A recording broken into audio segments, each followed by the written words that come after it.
Hello friends, हमारे रसोई में रहुआ सबने के स्वागत बा। चली आज गुलाब जामुन बनाई, वो भी ब्रेड से। तो फिर एक से बना दे ब्रेड से खिलल खिलल गुलाब जामुन। तो चली हम ब्रेड ले बानी, मतलब कि अपन बनाए के ऊपर बा, जितना लेवे के बा उतना हम ब्रेड ले हम। अब चलिए एकरा के चारों तरफ से हम जो है ब्राउन हो गई बा ओकरा के काट के निकाल ले हम इस तरीक़ा से। चारों तरफ से निकाल लिए ताकि हमने के गुलाब जामुन अच्छा से बन जाए। तो इस तरीक़ा से चारों तरफ के किनारे और चाकू से भी आराम से काट सकता नहीं। तो देखिए इस तरीक़ा से हमने के सब ब्रेड के किनारे निकाल लेवे के बाद। चलिए तो देखिए हम ब्रेड के चारों किनारे निकाल ले बानी। अब एक के का करम कि छोटा छोटा पीस कर दे ताकि हमने के गूंदे में आराम हो जाए। इस तरीक़ा से छोटा छोटा पीसेस कर ले हम। चलिए तो हम छोटा छोटा टुकड़ा काट ले बानी। अब एक के का करम कि दूध में हल्का हल्का डाल के अच्छा से एक डो तैयार होके इस तरीक़ा से अपने आप ये फूल जाए। देख हम अंदाज से ही दूध डालम ताकि आराम से ये गीला ना होके और डो आराम से लग जाए। चलिए तो इस तरीक़ा से हमने के मल के जैसे आटा लगावल जाला उसे डोए के तैयार कर ले हम। अब एकदम कड़ा सख्त नीचे लगाए के मुलायम ही आटा हमने के लगा लेवे के बाद देखिए इस तरीक़ा से। अब एक के हमने के 15 से 20 मिनट खातिर आराम से रख दे हम ताकि आराम से ये ब्रेड फूल जाए। तो अलग साइड में एक के अब रख दे हम। अब चलिए एक के सीरा बनावल जाओ। चलिए सीरा बनाए खातिर हम एक पैन में चीनी डालम। अब जितना चीनी डाल ले बनी उतना ही पानी डालम, ज़्यादा पानी ना डालम ताकि हमने के सीरा पतला हो। तो उतना ही पानी डाले के बाद अब गुलाब जामुन के सीरा कभी भी गाढ़ा ही रहेला, पतला ना रहेला। अब एक के चीनी के एक मतलब कि खौला लेवे के बाद अच्छा से। ऐसा जरूरी नहीं है कि तार होके के चाहिए, बस गाढ़ा होके के चाहिए। अब एक में डाल दें हम थोड़ा सा इलायची, टुकड़ा में करके इलायची के फ्लेवर थोड़ा अच्छा से आ जाए। अब अच्छा से एक के चीनी के खौला लेवे के बाद इस तरीक़ा से खौला लेवे के बाद चलिए तो एक दो बार ये अच्छा से खोल जाए तो हमने के ये सीरा तैयार हो गई बा। चलिए तो हमने के सीरा तैयार हो गई, अच्छा से खोल भी गई बा इस तरीक़ा से। ज़्यादा गाढ़ा भी ना, ज़्यादा पतला भी ना। तो चलिए अब गैस के हम बंद करता नहीं। अब चलिए तो जो हमने के ब्रेड के डो लगे ले रही जा ओकरा के अब गुलाब जामुन तैयार कर जा। तो इस तरीक़ा से हमने के 2-3 मिनट फूल गई। जैसे सीधा बनत बनत एक के हाथ से थोड़ा सा मल ली।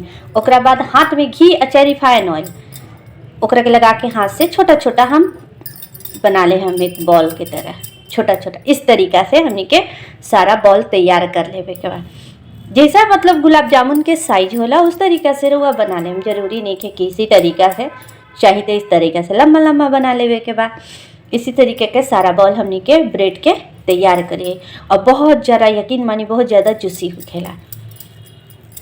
चलिए तो इसी तरीक़ा से सारा बॉल हम तैयार कर लेता नहीं। चलिए तो हमने के सारा गुलाब जामुन बन के तैयार हो गई। अब एक के हमने के तल ले आई। तले खातिर रवा घी तेल कोई चीज़ इस्तेमाल कर सकता नहीं। रवा रिफाइन ऑयल चाहे रवा डालडा, ज़्यादातर गुलाब जामुन बने चाहे रसगुल्ला बनी तो डालडा के ही इस्तेमाल करी। ऐसे बहुत ज़्यादा अच्छा मिठाई तैयार होला। तो चलिए तेल हमने के वैसा गर्म होके के चाहिए कि ज़्यादा गर्म ना ज़्यादा ठंडा ना, मीडियम पे होके के चाहिए। तो चलिए डालल जाओ। चलिए तो हमने के वैसा ही गरम तेल बा देखिए इस तरीक़ा से गरम होके के चाहिए। ज़्यादा हॉट गरम ना होके के चाहिए और ज़्यादा ठंडा ना होके के चाहिए। एक एक करके हम सारा गुलाब जामुन में डाल दें हम हाथ से।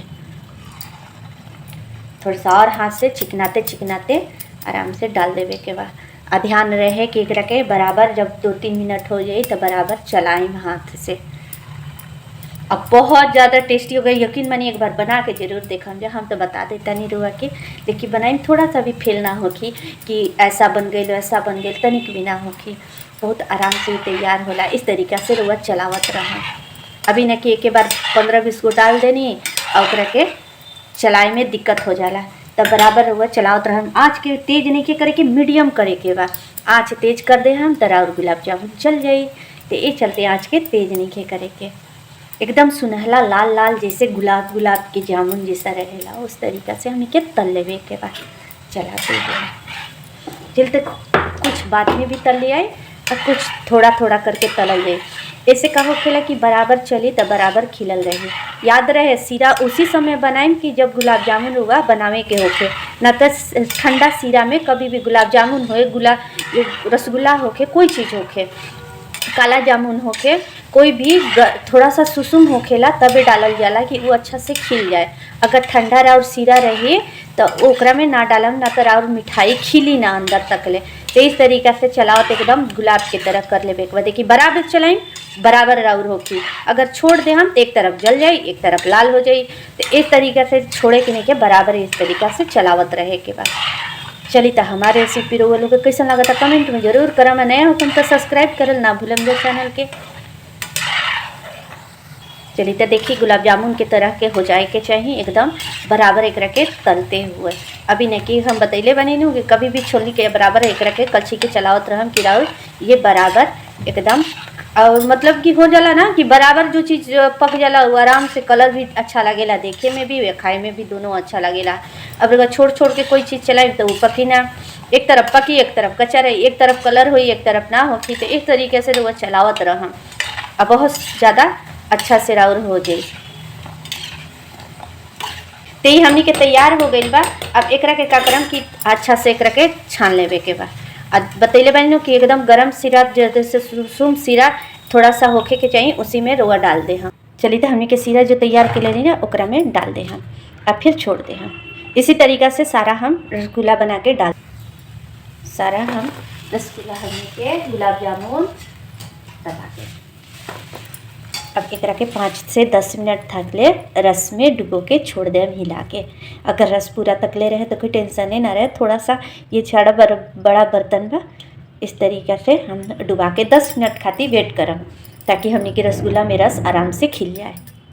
चलिए तो हमनी के 10 से 15 मिनट हो गए। देखिए पहले वाला गुलाब जामुन है जो पहले बार हम डलले रही, देखिए कितना लचीला बा। ऐसा कुछ नहीं कि एक के काट के भी रउआ के दिखावत है। देखिए कभी भी एक के आराम से काट देता नहीं। देखिए तो कितना सारा सुंदर से ये हो गई बा, अंदर तकले रस भर गई बा और कितना मुलायम बा। तो कमेंट करके बताइम कि हमारा ब्रेड के गुलाब जामुन कैसन लागल। तो फिर आइम एक नया रेसिपी के साथ, एक मज़ेदार रेसिपी के साथ। हमारी रेसिपी देखे खातिर वो सबनी के बहुत